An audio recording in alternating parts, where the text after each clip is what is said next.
आज की इस वीडियो में मैं आपको बताऊंगा third element of design shape के बारे में।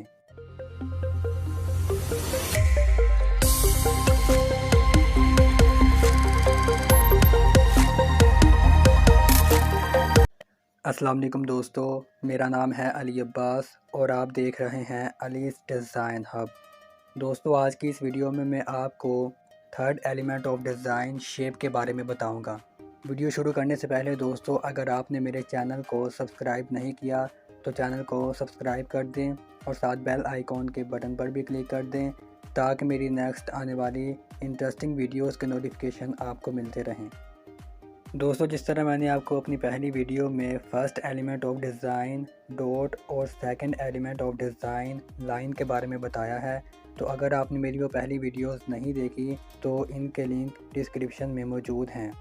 दोस्तों, मैंने अपनी पहली वीडियो में बताया है कि जब कोई एक डॉट एक पॉइंट से कोई फासला तय करते हुए दूसरे पॉइंट पर पहुंचता है तो इसके नतीजे में लाइन क्रिएट होती है। तो इसी तरह जब लाइंस आपस में कंबाइन होती हैं तो इसके नतीजे में शेप क्रिएट होती है। तो चलिए दोस्तों, अब मैं आपको बताता हूँ कि शेप क्या है। जब एक्चुअल लाइंस आपस में कंबाइन होती हैं और किसी एरिया के गिर्द सराउंड करती हैं तो इसके नतीजे में शेप वजूद में आती है। जिस तरह दोस्तों मैंने आपको second element of design line की वीडियो में बताया कि लाइन 2 डायमेंशनल भी होती हैं और 3 डायमेंशनल भी होती हैं, तो इसी तरह दोस्तों जो शेप है ये 2D भी हुआ करती है और 3D भी हुआ करती है। 2D या 2 डायमेंशनल शेप्स वो होती हैं कि जिनको हम पेपर पर ड्रा करते हैं या किसी फ्लैट सरफेस पर ड्रा कर सकते हैं, लेकिन हम इनको चारों अतराफ से नहीं देख सकते हैं। जबकि 3D या 3 डायमेंशनल जिनको हम चारों अतराफ से देख सकते हैं और इनका चारों अतराफ से मुशाहिदा भी कर सकते हैं। मिसाल के तौर पर दरख्त, पौधे, जानवर और इसी तरह हम इंसान भी 3D शेप्स हैं। दोस्तों, हम शेप को 3 तरीक़ों की मदद से किसी भी पेपर पर ड्रॉ करते हैं। सबसे पहला तरीका कि हम किसी भी शेप को उसकी आउटलाइन या स्ट्रोक की मदद से ड्रॉ करें, और दूसरा तरीका ये है कि हम किसी भी शेप में कलर फिल करके भी उसको ड्रॉ कर सकते हैं। जबकि तीसरा तरीका ये है कि हम किसी भी शेप को नेगेटिव स्पेस की मदद से भी ड्रॉ कर सकते हैं। तो चलिए दोस्तों, अब मैं आपको बताता हूँ कि ग्राफिक डिज़ाइन के अंदर शेप्स का क्या इस्तेमाल है। डिज़ाइन के अंदर शेप्स को डेकोरेशन के लिए भी इस्तेमाल किया जा सकता है।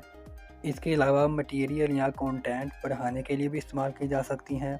इसका सबसे ज़्यादा फंक्शन डिज़ाइन के अंदर ये है कि ये देखने वालों के लिए बहुत ही ज़्यादा इंटरेस्ट पैदा कर देती हैं और डिज़ाइन के अंदर इंटरेस्ट को बहुत ज़्यादा बढ़ा देती हैं।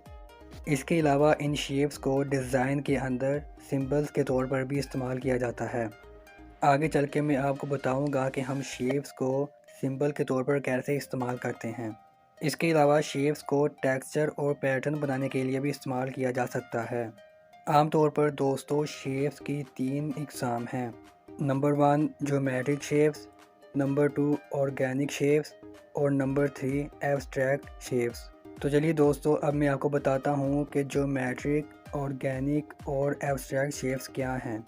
सबसे पहले है ज्योमेट्रिक शेप्स। दोस्तों, ज्योमेट्रिक शेप्स की एक बहुत ही उम्दा मिसाल मैं आपको यहाँ पर देता हूँ कि बचपन में हम जो मैथ की बुक्स पढ़ते हैं उनके अंदर ज्योमेट्रिक शेप्स बनी होती हैं, जैसे कि सर्कल, ट्रायंगल, स्क्वायर और रेक्टेंगल वगैरह।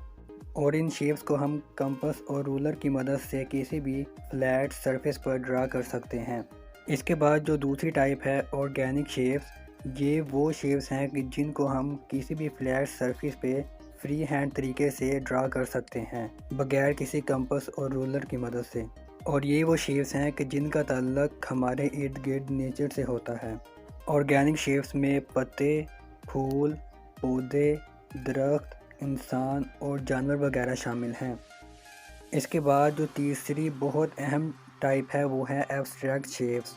दोस्तों, ये जो शेप है ये पहली 2 टाइप से मिलकर बनती है, यानी ज्योमेट्रिक और ऑर्गेनिक शेप्स इन दोनों से मिलकर एब्स्ट्रैक्ट शेप्स बनती हैं, लेकिन इनका इस्तेमाल बहुत ज़्यादा होता है।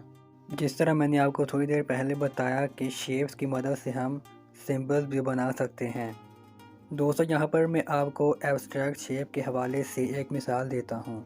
मिसाल के तौर पर दोस्तों, आपने कहीं पर भी पब्लिक टॉयलेट तो ज़रूर यूज़ किए होंगे। तो वहाँ पर दोस्तों आपने ये दो साइन भी लगे हुए देखे हैं।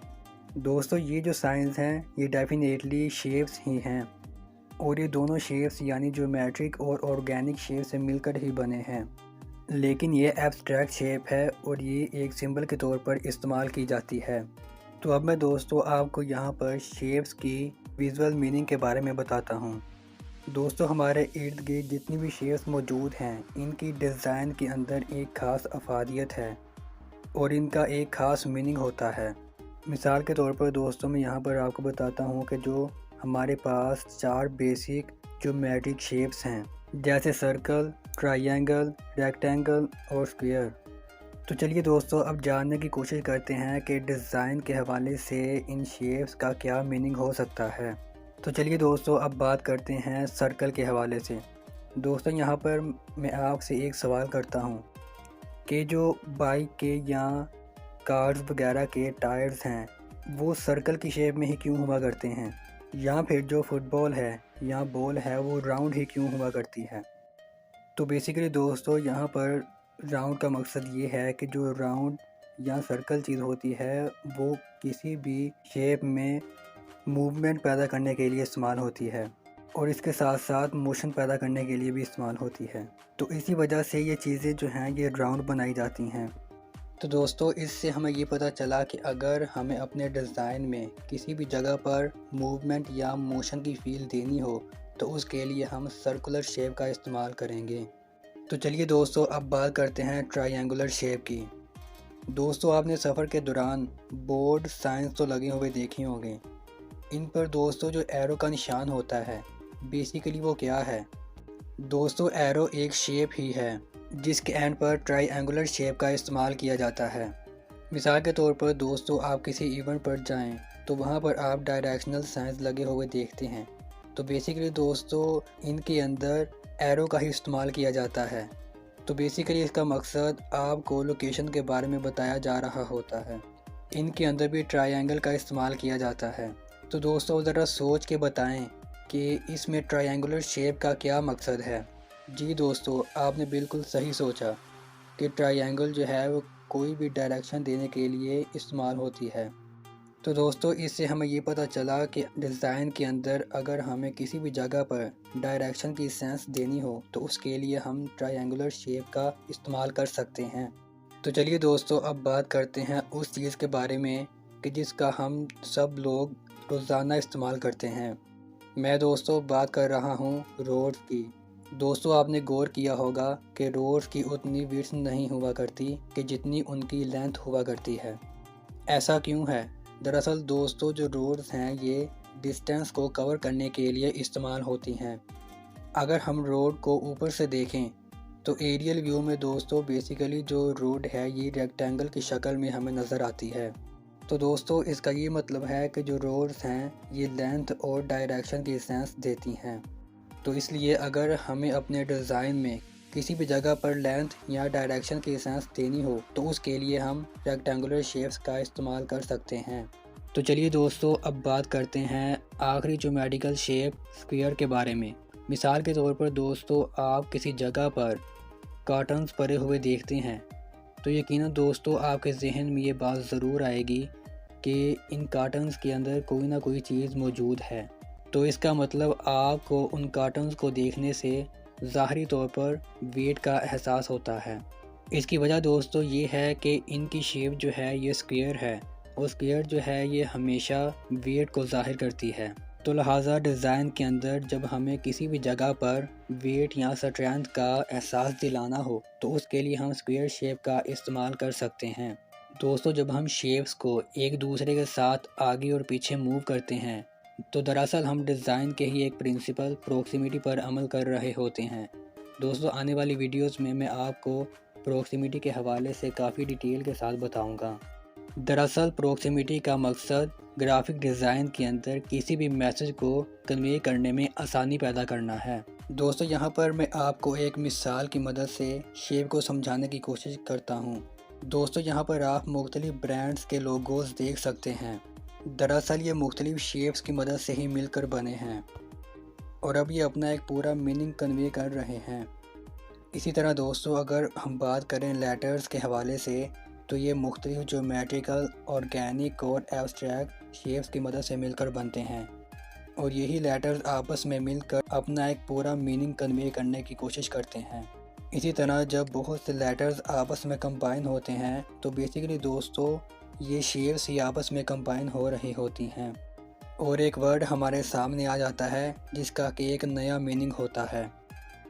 दोस्तों अगली वीडियो में मैं आपको next element of design size के बारे में बताऊंगा। तो दोस्तों मुझे उम्मीद है कि आज की इस वीडियो में आपको third element of design shape के बारे में काफ़ी इन्फॉर्मेशन मिली होगी। दोस्तों वीडियो को लाइक करें, अपने दोस्तों के साथ शेयर करें। तो मिलते हैं अगली वीडियो में। अपना बहुत सारा ख्याल रखिएगा। अल्लाह हाफिज़।